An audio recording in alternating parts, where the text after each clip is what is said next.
এই ৩ অক্ষরের শব্দটাকে আমরা কতই না ভয় পাই। তারপরও দেখবেন বিপদ আমাদের জীবনে বারবার ঘটবে। আমরা যে জিনিসটাকে ভয় বেশি পাবো সেই জিনিসটাই আমাদেরকে তাড়িয়ে বেড়াবে।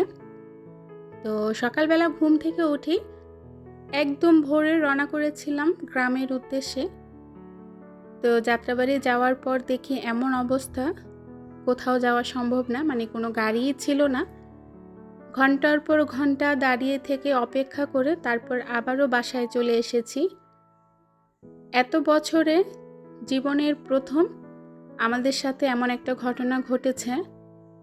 তো খুবই কষ্ট হয়েছে এখান থেকে যাত্রাবাড়ি যাওয়া, তারপর এতক্ষণ ঘন্টার পর ঘন্টা অপেক্ষা করা, বাসের জন্য দাঁড়িয়ে থাকা। কোথাও কোনো গাড়ি ছিল না যে বাস নাই অন্য কোনো গাড়ি দিয়ে যাব, তারও কোনো ব্যবস্থা ছিল না। হ্যালো এভরিওয়ান, আসসালামু আলাইকুম। আমি মুক্তা আছি আপনাদের সাথে। জীবনের ডায়েরি ইউটিউব চ্যানেলে আপনাদেরকে আরও একবার স্বাগত জানাই। দূরে এবং কাছে, দেশ এবং দেশের বাহিরে যে যেখান থেকে ভিডিওটি দেখছেন, আশা রাখি সবাই ভালো আছেন। আলহামদুলিল্লাহ, আল্লাহর অশেষ রহমতে আমরাও বেশ ভালো আছি। আল্লাহ পাক হচ্ছে উত্তম পরিকল্পনাকারী, এটা আমরা সবাই জানি। তারপরও আমরা আগামীকাল নিয়ে, নিজের ভবিষ্যৎ নিয়ে কতই না পরিকল্পনা করে থাকি, কিন্তু আমাদের পরিকল্পনা কি আদৌ হয়? ওই যে একজন আমাদের মাথার উপরে আমাদের কলকাঠি নাড়াচ্ছে।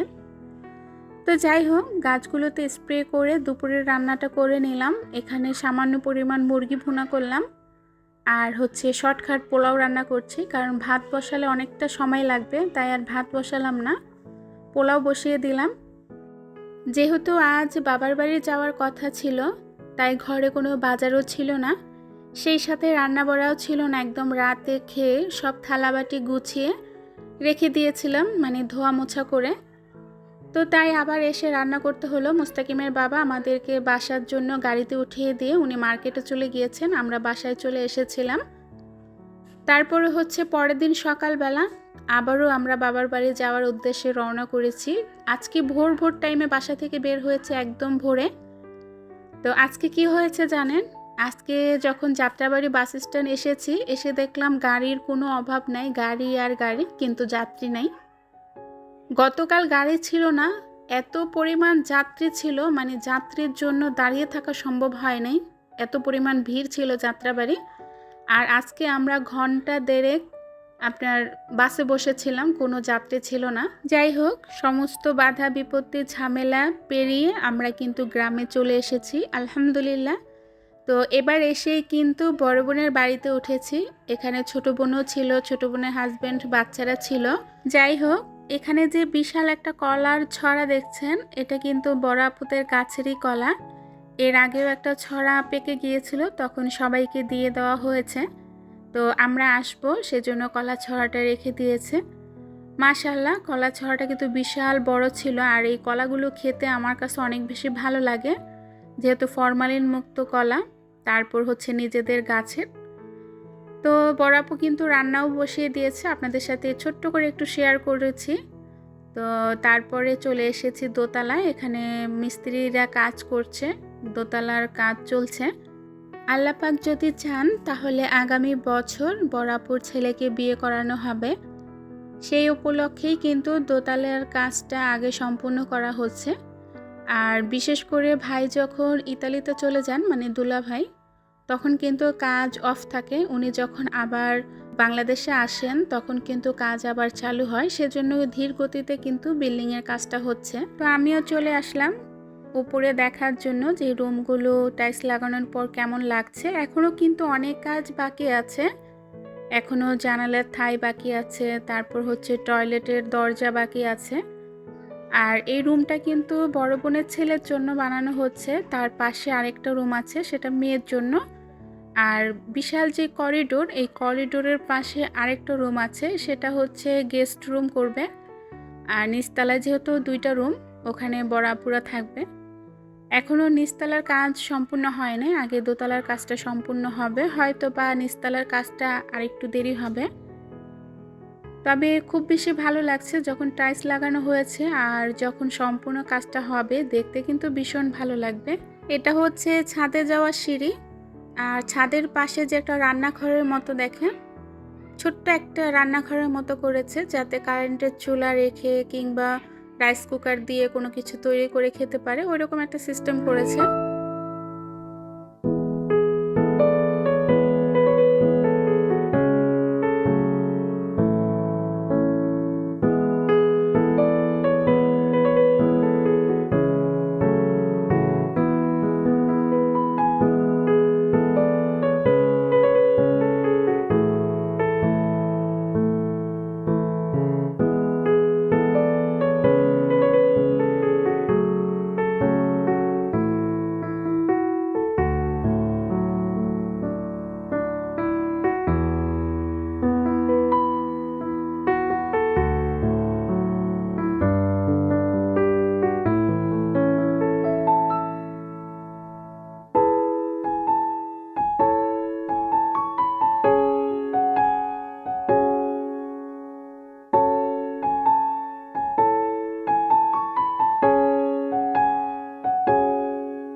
দুঃখিত, আপনাদের সাথে কথা বলতে পারলাম না। আসলে গ্রামে আসার পর অনেক বেশি হইচই, তাই ভাবলাম আপনারা একটু দেখেন, সেই সাথে আমিও দেখি। তো ছাদে আসার পর এই যে আমাদের গুড়াগাড়ারা এখানে ফটোগ্রাফি করছে। আমার ছেলে দেখেন না কিভাবে ছবি তুলছে। এখানে বোনের মেয়ে, ভাইয়ের মেয়ে, আমার মেয়ে সবাই মিলে ছবি তুলছে। তো তারপরে চলে আসলাম নিচে, রান্নাবাড়া হয়ে গিয়েছে, দুপুরের খাওয়া দাওয়া করবো। বাচ্চাদেরকে খাবার দিয়ে দিয়েছি টেবিলে। আজকে রান্না হয়েছে গরুর গোশত, তারপর পোয়া মাছ দিয়ে সিম আলু দিয়ে চচ্চড়ি, সেই সাথে করলা ভাজি, মসুর ডাল ভুনা। তো বাচ্চাদেরকে খাবার দেওয়ার পর এখন আমরা খাবো। তো বড় আপু বলছিল তাদের গাছে নাকি খুব সুন্দর মরিচ হয়েছে, আর মরিচগুলো অনেক বেশি ঝাল ঝাল। তো আমি তো মরিচ খেতে অনেক বেশি পছন্দ করি, সবাই জানেন। আর মরিচের কথা শুনে তো আমি মরিচ ছাড়া ভাত খাবো সেটা হতেই পারে না। মাশাআল্লাহ, গাছের মরিচগুলো যত বেশি সুন্দর তার চেয়ে অনেক বেশি মজা খেতে। আর এই যে বারোয়া মরিচ, এই মরিচগুলো খেতে অনেক বেশি ঝাল হয়। যারা খুব কম ঝাল খান তারা কিন্তু এই মরিচগুলো খেয়ে একদম সহ্য করতে পারবেন না। তা আমি বরাবরই ঝাল অনেক বেশি পছন্দ করি। আমি কিন্তু প্রচুর পরিমাণ ঝাল খেতে পারি, সেই লেভেলের ঝাল খাই। তো এখান থেকে মরিচগুলো নিয়ে তারপর ধুয়ে করলা ভাজি দিয়ে খাবো। পাশে কিন্তু একটা বোম্বাই মরিচের চারাও ছিল, তবে সেটার মধ্যে এখনো মরিচ ধরে নাই, ধরবে।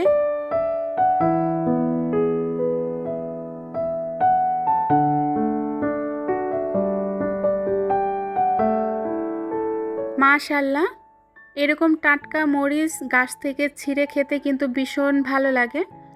বড় আপু কিন্তু আমাদের জন্য মরিচগুলো রেখে দিয়েছে, গাছ থেকে একটাও মরিচ ছিঁড়ে নাই। যখনই ফোন দিতাম বলতো যে মরিচ ছিঁড়ে নেই, তোরা আসলে মরিচ ছিঁড়ে গাছ থেকে খাবি। তো আসলে বড় বোনের ভালোবাসা কিন্তু মায়ের ভালোবাসার চেয়ে কোনো অংশে কম না। মা যেমন ভালোবাসে, বড় বোনও কিন্তু ঠিক সেরকমই ভালোবাসে। তো যাই হোক, এতগুলো মরিচ খেয়েছি, কেউ কিন্তু নজর দিবেন না, তাহলে আমার পেট খারাপ হবে। গ্রামে এসেছি, শীতের পিঠা খাবো না তা তো হতে পারে না। আর আমার তো পিঠা বানানোর কোনো গুণই নেই। মুস্তাকিমের বাবা সবসময় বলে, তুমি এত বছরে আমাকে কখনো পিঠা বানিয়ে খাওয়াও নাই। তো আসলে আমি পিঠা বানাতে পারি না। আমি যেহেতু পিঠা বানাতে পারি না, আবার দেখা যায় মুস্তাকিমের বাবা গ্রামে যে ওনার মার হাতে পিঠা খাবে সেটাও সম্ভব হয় না। ওনার ভাগ্যটা বরাবরই খারাপ, তাই আমার বড় বোন কিন্তু অনেক বেশি আফসোস করছিল যখন পিঠা বানাচ্ছে, যে ছেলেরা মায়ের হাতে পিঠা খায়, একটা ভালো মন্দ খায়, তবে মুস্তাকিমের বাবার সেই ভাগ্যটা নাই। তো যাই হোক, মুস্তাকিমের বাবাকে কিন্তু বড় আপু অনেক আসতে বলেছিল, দুলা ভাই, তারপর আমার মা, কিন্তু উনি যেহেতু ব্যস্ত, দোকানে রেখে একদমই আসতে পারবে না। তো কি আর করা, আসে নাই যেহেতু, কিছু তো করার নেই। তবে পিঠাগুলো খাওয়ার সময় অনেক বেশি খারাপ লেগেছে মুস্তাকিমের বাবার জন্য। যদি আসতো তাহলে হয়তো বা এই খারাপটা লাগতো না। কম খেত বেশি খেত, কিন্তু খেত তো। যাই হোক, এখানে কিন্তু পাটিসাপটা বানানো হচ্ছে, পাশের চুলায় কিন্তু চিতই পিঠা বানানো হচ্ছে। বড়াপুর কাছ থেকে শিখে যাচ্ছি, এবার ঢাকায় যেয়ে মুস্তাকিমের বাবাকে পিঠা বানিয়ে খাওয়াবো। আসলে পিঠার যে ডো ওইটা কিভাবে তৈরি করে সেটাই জানি না। যদি জানতাম তাহলে আমি পিঠা বানাতে পারতাম। এই যে এখানে কিন্তু আমি চিতই পিঠা বানিয়েছিলাম, বড় আপু আমাকে দেখিয়ে দিয়েছিল। মাশাআল্লাহ, আমার হাতের পিঠাগুলো কিন্তু বেশ সুন্দর হয়েছে। যদি ডোটা পারফেক্টভাবে তৈরি করতে পারতাম তাহলে আমিও কিন্তু পিঠা বানাতে পারতাম।